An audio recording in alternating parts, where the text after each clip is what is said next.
Welcome back to Fine Point. I'm your guest host, Daniel Baldwin, filling in for the great Chanel Rion, the woman in 2006 who claimed that 3 Duke University lacrosse members raped her, creating a national firestorm in the process, has come forward and actually admitted that she made the whole thing up. Crystal Mangum, a stripper at the time, had accused 3 players of rape and assault after she had been hired to dance at a house party the team was throwing.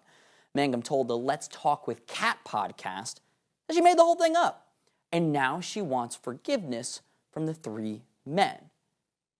Let's think back to that time. At that time, college students David Evans, Colin Finnerty, and Reed Seligman were charged with rape and assault in 2006. In 2007, then Attorney General Roy Cooper dismissed the charges after no DNA evidence was found. But keep in mind, this was a national firestorm. And not only did these 3 players come under the massive microscope, but also the school and the program as well. Mangum at the time was profiting off of the book that she wrote about the events called The Last Dance. Cooper chose not to charge her with perjury simply because she came to the conclusion that Mangum believed her own events of the tales and the story that she claimed happened. Cooper is finishing out his tenure as the governor of North Carolina. President-elect Donald Trump commented on the situation when speaking with reporters down in Mar-a-Lago earlier today. I thought it was a hoax. When it happened, the Duke situation, I didn't believe the woman, as you know, and they destroyed the lives of these kids. They destroyed, and I don't care what they got. Their lives have been destroyed. Their lives have been shortened by what took place. And now the woman admitted that it never happened. That is a horrible. And as you know, I took a lot of heat when I said that this did not happen. And those kids were beautiful kids with beautiful families, and they were, in some cases, will never be the same. They will never be the same.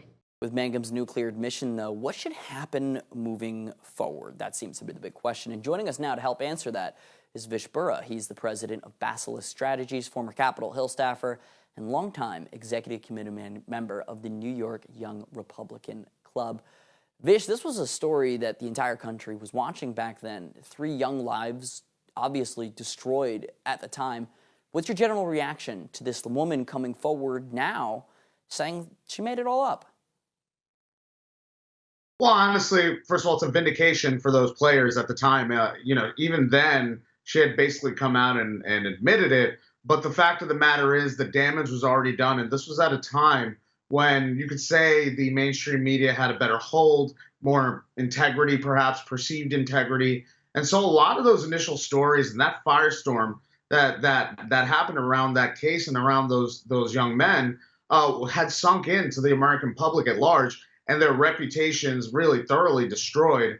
And especially in the advent of the internet at the time, those Google hits were not going away. There was no way to scrub it. There was no alternative path to, sort of flooding out those Google hits, nothing like that. And so if you really think about it, now she's asking for forgiveness. Well, what happens to those young men? Honestly, I believe that because Miss Mangum there had profited off of this situation, profited off the stories, then I believe that the Duke lacrosse players deserve some kind of reparations for her. If there's money she made off the story, that should go to them, because their lives have been destroyed. Their careers have been destroyed, reputation. They don't even know the opportunities that they've been cut out of. That's what's so sinister about this, right? And so we need to see some kind of justice. It can't be just performative. You can't just talk about it. There has to be an action. And I think that some kind of payback for these gentlemen, for these young men, some kind of reparations is definitely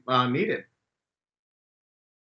Vish, she's currently in jail for the murder of her boyfriend that happened in 2011. She was convicted of second-degree murder in 2013, sentenced to 14 to 18 years in prison. But should this instance ultimately be a warning?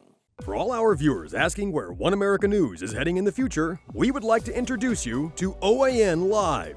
OAN Live is the best way to stay up to date on all of the hard-hitting, straight-shooting, national and international headlines. And the best part is, OAN Live is only $4.99 per month. All the credible, honest, unbiased reporting One America News offers at a fraction of the cost of cable. Just go to OANN.com to easily sign up for OAN Live and stay informed.